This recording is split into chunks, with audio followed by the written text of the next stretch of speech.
اعوذ باللہ من الشیطان الرجیم بسم اللہ الرحمن الرحیم۔ السلام علیکم۔ آج ہم حضرت عمر بن خطاب رضی اللہ عنہ کا قبول اسلام کا ایمان افروز واقعہ پڑھیں گے۔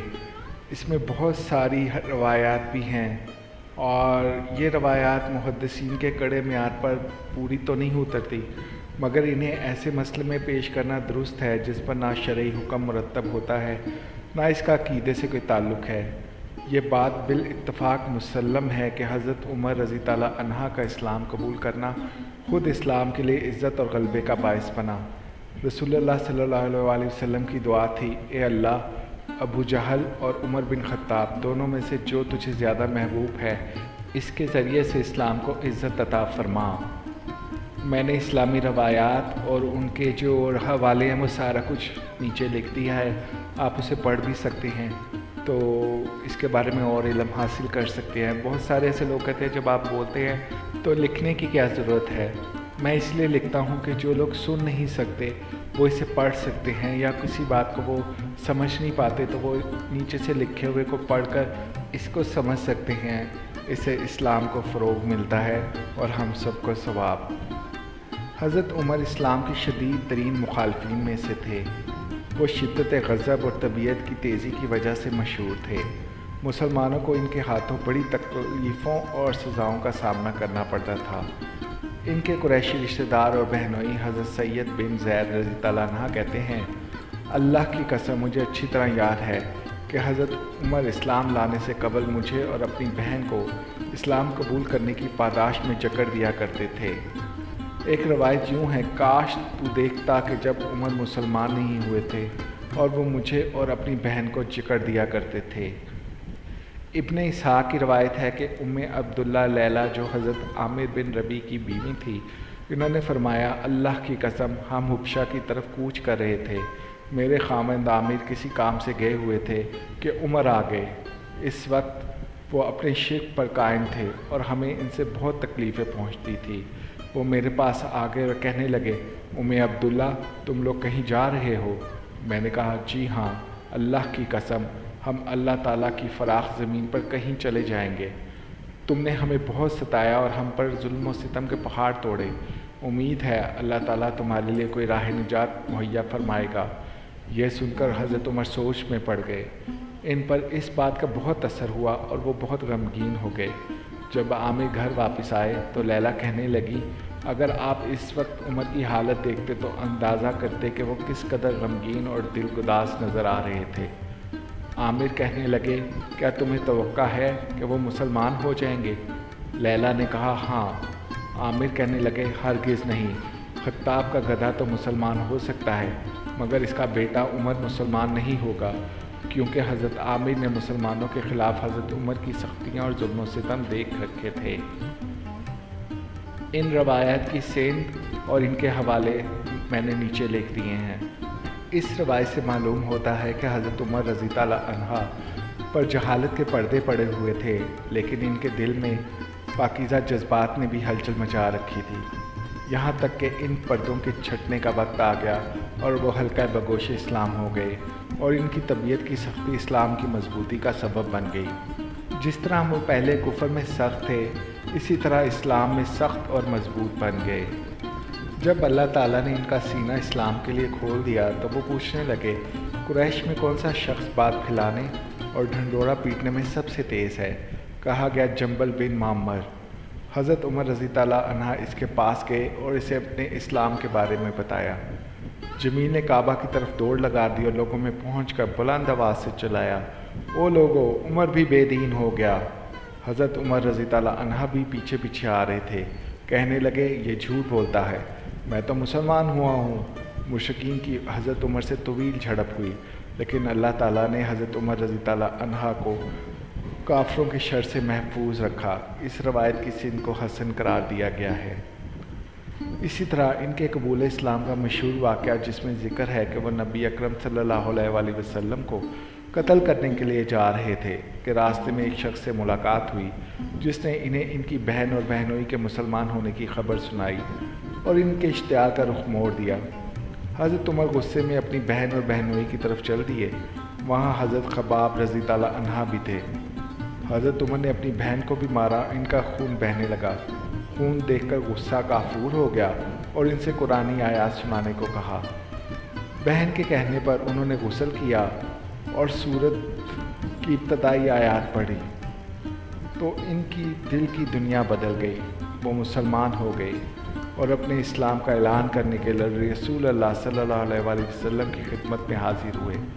پھر انہوں نے اپنے ماموں آس کی پناہ کا لدم کر دی تاکہ مارے بھی اور مار بھی کھائیں، جیسا کہ کمزور مسلمانوں کا حال تھا، یہاں تک کہ اللہ تعالیٰ نے اسلام کو عزت نصیب فرما دی۔ یہ قصہ کسی صحیح سند کے ساتھ روایت نہیں ہوا جو محدثین کے نزدیک قابل قبول ہو، اگرچہ قصے کے کچھ اجزاء حسن سند کے ساتھ معقول ہیں۔ ابن حشام کی سیرت میں یہ واقعہ ابن اسحاق کی روایت سے ہے جو بلا سند ہے۔ مورخین اور سیرت نگاروں کا عام طور پر اس واقعے کو بیان کرنا اس عمل کی دلیل ہے کہ اس کی کوئی نہ کوئی تاریخی حیثیت ضرور ہے، چنانچہ ایک عام تاریخی واقعے کے طور پر اسے قبول کر لینے میں کوئی حرج نہیں۔ اس کے علاوہ دیگر محققین نے ضعیف کہا ہے۔ حضرت عمر رضی تعالیٰ عنہ کا اسلام نبی اکرم صلی اللہ علیہ وآلہ وسلم کی دعا کا نتیجہ ہے۔ آپ دعا کیا کرتے تھے، اے اللہ، ابو جہل اور عمر بن خطاب میں سے جو تجھے زیادہ پسند ہے اس کے ذریعے سے اسلام کو عزت نصیب فرما۔ یہاں پر حدیثوں کے نمبر اور سب کچھ حوالہ دیا ہے، اگر آپ چاہیں تو وہ جا کر وہاں سے پڑھ سکتے ہیں۔ اللہ تعالیٰ نے حضرت عمر بن خطاب رضی تعالیٰ عنہ کے حق میں دعا قبول فرمائی اور اسلام کو ان کے ذریعے سے عزت عطا فرمائی۔ اس کے بارے میں صحیح بخاری میں حضرت ابن مسعود رضی تعالیٰ عنہ سے روایت ہے، انہوں نے کہا جب سے عمر بن خطاب مسلمان ہوئے ہیں ہمیں عزت حاصل ہو گئی ہے۔ صحیح البخاری حدیث نمبر 3684 3684۔ اس مفہوم کی بہت سی روایت ہیں جن سے پتہ چلتا ہے کہ نصرت اسلام میں وہ عظیم حیثیت رکھتے تھے اور اس سلسلے میں انہوں نے بڑا اہم کردار ادا کیا۔ مثلا ابن اسحاق نے حضرت عمر رضی تعالیٰ عنہ کی روایت بیان کی ہے، انہوں نے کہا جب میں مسلمان ہوا اور میں نے سوچا کہ مکہ والوں میں کون رسول اللہ صلی اللہ علیہ وآلہ وسلم سے سب سے زیادہ دشمنی رکھتا ہے، ذہن میں ابو جہل کا نام ابھرا۔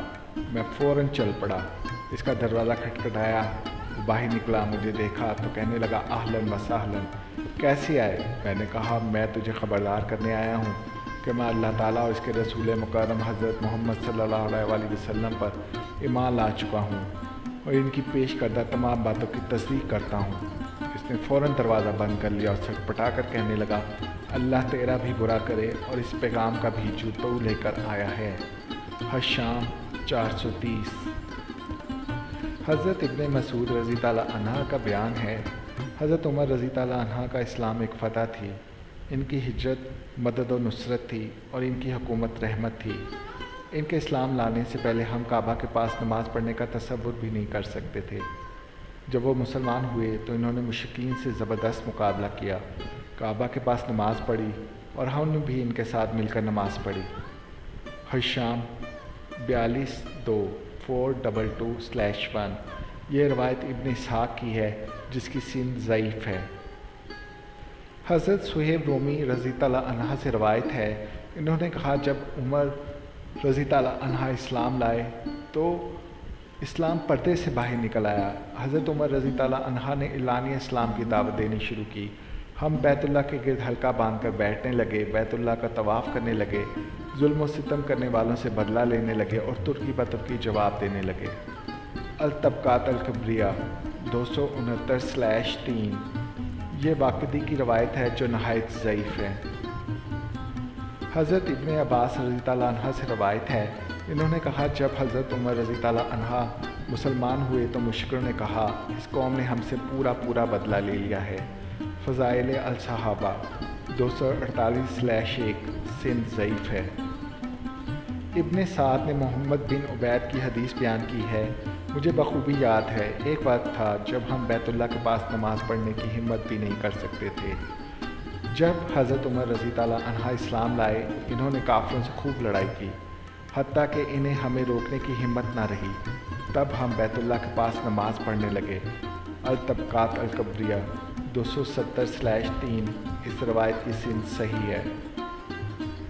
روایت ہے کہ رسول اللہ صلی اللہ علیہ وسلم نے ان کا نام فاروق رکھا، یعنی جس نے حق و باطل کے مابین ایک امتیاز کی لائن کھینچ دی۔ فاروق امام ذہبی نے لکھا، اور ابن عباس رضی اللہ عنہ سے پسند ضعیف روایت کی گئی ہے، انہوں نے کہا میں نے عمر رضی اللہ عنہ سے پوچھا کہ آپ کو فاروق کیوں کہا گیا؟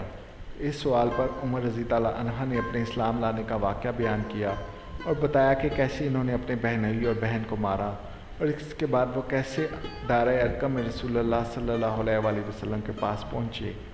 یہ سب واقعات بتا کر انہوں نے کہا پھر رسول اللہ صلی اللہ علیہ وسلم نے میرا نام فاروق رکھ دیا۔ دیکھیے تاریخ اسلام السیرت 179/1۔ ابن سعد نے بھی ضعیف سندوں سے روایت کیا ہے کہ رسول اللہ صلی اللہ علیہ وسلم نے عمر رضی اللہ عنہ کا نام فاروق رکھا۔ دیکھیے الطبقات الکبریہ 270/3۔